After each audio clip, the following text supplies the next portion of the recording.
YouTube पर बहुत सारी वीडियो आपको मिल जाएगी जिसमें ये कहा जाता है कि ये दुनिया किसी ने बनाई नहीं है, ये अपने आप बन गई है।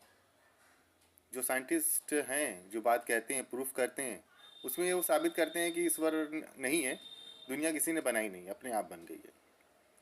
और कुछ बातें ऐसी हैं जहाँ पर आकर वो रुक जाते हैं और वो साबित नहीं कर पाते हैं कि ईश्वर नहीं है, इस बात को वो प्रूफ कर सकें। तो अगर मान लीजिए कि वो 100-200 साल या 1000 साल के बाद ये प्रूफ कर देते हैं कि ईश्वर है, अल्लाह है, तो जो लोग मर चुके हैं वो तो नास्तिक मरे, उनके पास तो वापस ईश्वर को मानने का कोई रास्ता भी नहीं बचेगा, वो तो मर गए हैं। तो अगर ईश्वर को आप नहीं मानते हो या किसी वजह से भी, तो ईश्वर को मानो। साइंटिस्ट की बात भी है, ठीक है, उनकी बात को आप सुनिए, उनकी बात को जो वो कह रहे हैं उनकी बात को समझ के करिए। अंधविश्वास तो नहीं करना चाहिए कहीं से भी, किसी भी तरह से। लेकिन साइंटिस्ट भी अभी कहीं ना आकर के कहीं ना कहीं बात पर रुक जाते हैं, उनके पास जवाब नहीं होता किसी तरह से। और ईश्वर के होने का सबूत अल्लाह है इस दुनिया में, उन्होंने ही दुनिया को बनाया है। मेरे पास बहुत सारे सबूत हैं, बहुत सारी बातें हैं जिससे हम साबित कर सकते हैं कि हाँ अल्लाह है।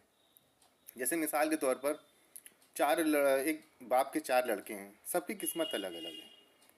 बाप ने सबको एक ही तरह से पढ़ाया, एक ही तरह से खिलाया, सबको एक तरह से ही सारी चीज़ें दी, सहूलियत दी, लेकिन सबकी किस्मत अलग अलग है। अगर अल्लाह नहीं है तो वो सबकी किस्मत एक जैसी होती, सब एक ही जैसे पढ़ रहे लिख रहे हैं। और सबकी किस्मत अलग अलग है, यानी सबके काम अलग अलग। सबको अल्लाह की तरफ से, अल्लाह को अपने तरीके से अगर मान रहे हैं, जितना जो मान रहा है उतने ज़्यादा उसे फैसिलिटी मिल रही है या फ़ायदा मिल रहा है। किस्मत तो सबकी एक जैसी नहीं होती है। अगर कोई दुनिया बनाने वाला नहीं है, चलाने वाला नहीं है, तो सबकी किस्मत एक जैसी होनी चाहिए ना।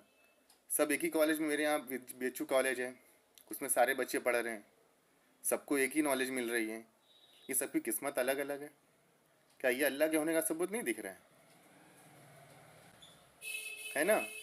तो अब जैसे कि मान लीजिए कि मैंने कभी किसी के साथ बुरा किया, वो पलट के मेरे पीछे भी आ गया।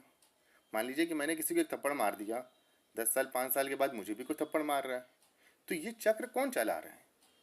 मुझे इस दुनिया में ही मेरे किए हुए की सज़ा मिल रही है, तो ये चक्र कोई चला रहा है और उसे ही अल्लाह कहते हैं।